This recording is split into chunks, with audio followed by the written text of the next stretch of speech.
I also want to tell you about an update to a story we covered for a number of months here on this program and elsewhere, and that is around Yaroslav Hunka. That is the veteran who was invited back in September to the address to Parliament from Ukraine's President Vladimir Zelensky. You can see some pictures of that event. The gentleman at the head of your screen, actually, Anthony Rota, was the Speaker of the House of Commons, but after it was determined that he and his office were responsible for that invitation to Parliament, he actually ended up resigning from the role. He's being replaced. And it has been hell. I can't say that it has been easy, but it is the reality, and a mistake was made, and responsibility had to be taken. And I'm not one to pass on responsibilities to staff or blame anyone. It came out of my office. I took responsibility for it. Did you personally approve Hunka being in the gallery? Well, the way the process works is the invitation came in, someone came in and requested that they be there. Then that goes to protocol. Protocol takes it, and what they will do is then they issue the invitation. Prior to that, normally it goes to the Prime Minister's office, and they go through it with a fine-tooth comb. And then the invitation goes out from protocol. So who invited him? That's up for grabs and whatnot. Boy, oh boy, has Justin, the Liberals, and his office gotten themselves in a bit of a pickle. For today's video, I want to talk about the story that's come to light that last September, when this gentleman here was acknowledged by members of Parliament in the House while Vladimir Zelensky, the president of Ukraine, was there. Turns out this gentleman was a former Nazi. Now, in that opening news clip with Vashi there, she mentions that the Globe and Mail broke this story, when actually Rebel News was the one that broke the story and got this information. They obtained a PDF of the invitation, which I will be showing you in this video. But as you heard from Rhoda there, the Prime Minister's office was supposed to vet basically all of the people who got invitations, and this gentleman did receive an invitation from his office. Now, shortly after the acknowledgement happened, the news came out that this man was a former Nazi, and the Liberals pounced on Anthony Rhoda's neck, pushed for his resignation, and days after he had already resigned, they continued to say that they had nothing to do with it. Mr. Speaker, the Liberal Speaker has taken the fall for this massive international shame and embarrassment. But the Prime Minister's protocol and intelligence units had the right to ask for the list of all those who would be present and recognized around a war leader from a country that is trying to defend its freedom from not only an invasion, but a propaganda war. The Prime Minister did not carry out that responsibility, and now our nation's reputation is in tatters. Will he stand up and apologize to Canadians, to the Jewish community, to the Ukrainian people, and to the entire world for this mess that he helped create? The Honourable Government House Leader. Mr. Speaker, I feel that I have to remind the Leader of the Opposition this, although he knows it very well himself, that the Speaker of the House of Commons is independent. He is voted upon by all of the members of Parliament, and he is the Speaker of all parliamentarians. Mr. Speaker, we know, and the Leader opposite knows, that this was the decision solely of the Speaker of the House of Commons. He chose to invite this individual. He chose to recognize him without informing the government or the Ukrainian delegation. This was highly embarrassing. I accept his resignation, and I'm glad that he did it. The Honourable Leader of the Official Opposition. Minister says he's not responsible for our diplomatic reputation, even though that is precisely the job of the head of government. Now, they kept going on and on about how embarrassing this was, so much so that they even tried to strike this from the record book somehow, when we obviously have video of the whole situation, articles even that were published shortly after this whole incident. I would like to ask for unanimous consent to adopt the following motion. that notwithstanding any standing order, special order, or usual practice of the House, the recognition made by the Speaker of the House of an individual present in the galleries during the joint address to Parliament by His Excellency Volodymyr Zelensky be struck from the appendix of the House of Commons debates of Thursday, September 21st, 2023, and from any House multimedia recording. Thank you, Mr. Speaker. Now, that had to be one of the most bonkers and dumbest point of orders that I've heard come across the floor in a while. But as you can see in the previous clip, there was the invitation. Had Mr. Yaroslav's name in it, Justin Trudeau, his office, and it was a clear invitation to the events of that day. And during question period this week, Pierre brings that up and also says the Prime Minister made Anthony Rota resign, saying that it was all his fault, but now that we know it was his fault, should he resign? And he comes back with some, oh, this is the Conservatives not supporting Ukraine. He's also not worth the hypocrisy. Mr. Speaker, the Prime Minister has been claiming for months that he had no involvement in or knowledge of the invitation of a former Nazi soldier to the visit of the Ukrainian president. Now we know that he personally invited that same individual.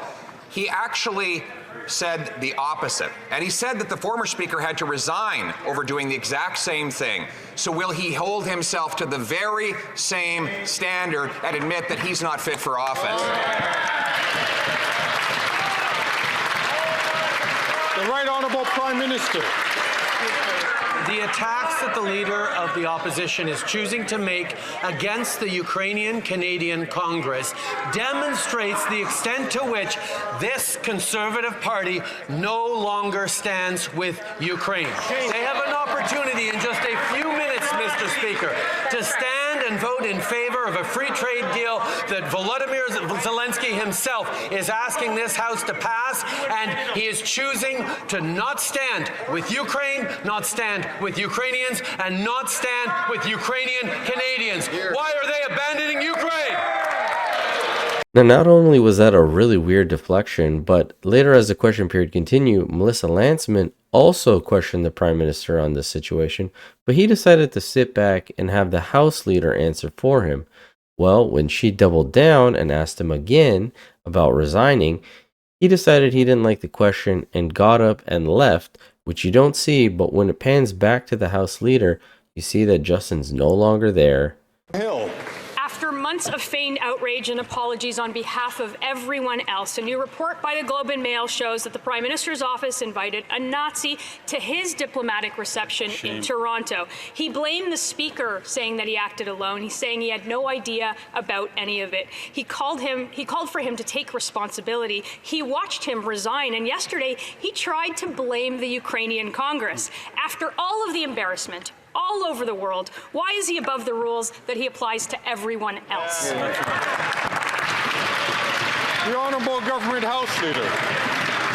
Mr. Speaker, what we're talking about is a name that came from a community organization. Obviously, the Prime Minister had no knowledge of this, but here we know what is happening over here. We are voting today at third reading on the Canada-Ukraine free trade arrangements. Mr. Zelensky stood there and asked us to pass this. Their opposition to this bill is a moral failing of historic proportions in response to an effort to support our friends in Ukraine and repel the Russian invaders.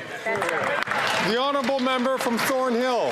What an embarrassment it must be for the House Leader to have to clean up the Prime Minister's mess every day. The invitation had the Prime Minister's name on it. It came from him, and for months he said only the Speaker invited him. It turned out not to be true.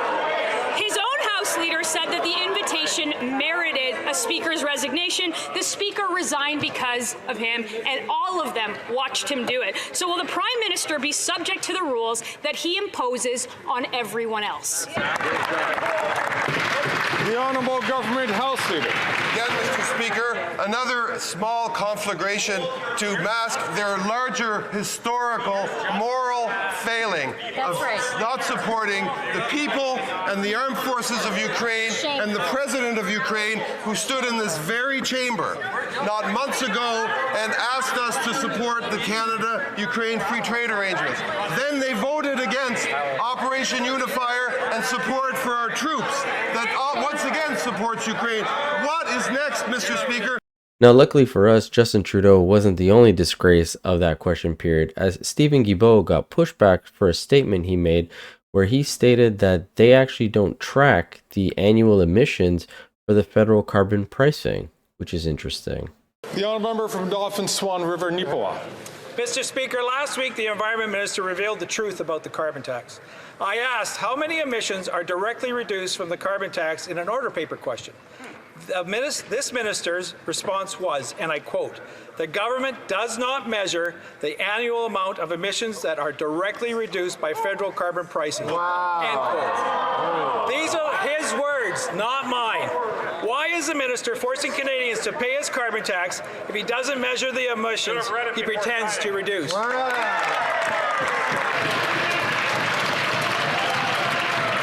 Honourable Minister for the Environment and Climate Change. Unfortunately, Mr. Speaker, what the member is saying is simply not true. Just before Christmas, we put out a study by Environment and Climate Change Canada that shows that carbon pricing will be responsible for between 20 and 30% of our greenhouse gas emissions between 2019 and 2030, Mr. Speaker. On the issue of carbon pricing and climate change, we have no lessons to take from the Conservative Party, whose official position is still today, as Alberta is suffering from droughts, as we're seeing unforeseen storms in eastern Canada, atmospheric rivers in BC, their position is still that climate change simply does not exist. Now, I'm not sure if Chrystia Freeland knows that she's not on Family Feud, but you can hear her there in the background saying good answer while she's clapping, which is comical. But that aside, what has the carbon pricing or the carbon tax done for, as Guilbeault says, Alberta's famines or the droughts or this or that? Has it changed climate change in any way? How is giving them money changing any of these things if they are still happening, as if, I don't know, it's a natural thing? But again, he gets pushed back again, and this is where he kind of loses it a bit and starts raising his volume and trying to get a little bit more animated. The honourable member from Dauphin Swan River, Neepawa. Mr. Speaker, shame on the Liberals for telling Canadians that their costly carbon tax is reducing emissions. It's a complete scam. Wow. The minister pretends that his carbon tax reduces emissions, but now we know that the Liberals do not measure the results of their carbon tax. No measurement, no results. No wonder emissions went up after 8 years of his NDP Liberal government. Why did the Environment Minister mislead Canadians about his carbon tax scam?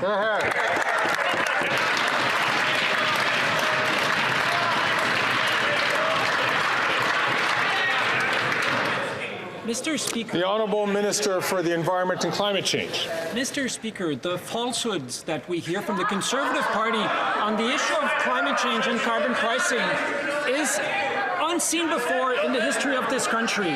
So first, they believe that climate change doesn't exist. That's simply not true, Mr. Speaker. You want to know the truth? Climate change is real. That's the truth. You want to know the truth? Climate change is impacting Canadians all over the country, including farmers from coast to coast, Mr. Speaker. You want to know the truth about climate change? It's costing Canadians billions of dollars. That's the truth about climate change. Our plan is working. We are reducing emissions. We're helping Canadians with affordability. That's the truth, Mr. Speaker. Let's speak the truth. Now, I find this to be quite comical as he's talking about climate change costing Canadians billions of dollars and making things unaffordable. However, since we've started paying this carbon tax, nothing has changed. There are still natural disasters happening. Yet, yes, unaffordability has been on the rise. Housing, groceries, travel, people needing to use food banks now. Like, I don't understand where the disconnect here is, that he's not able to see that the carbon tax is actually costing us this kind of thing. But he gets pushed back one more time, and instead of answering the question himself, Freeland decides to step in and change the subject. Mr. Speaker, if the Liberals do not measure the results of their carbon tax, there are no results. The Liberals have no shame in punishing Canadians without anything to show for it. Here's something we can measure, though.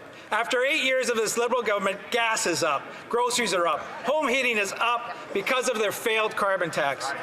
Now that the Environment Minister has exposed his own carbon tax scam, will he finally axe the tax?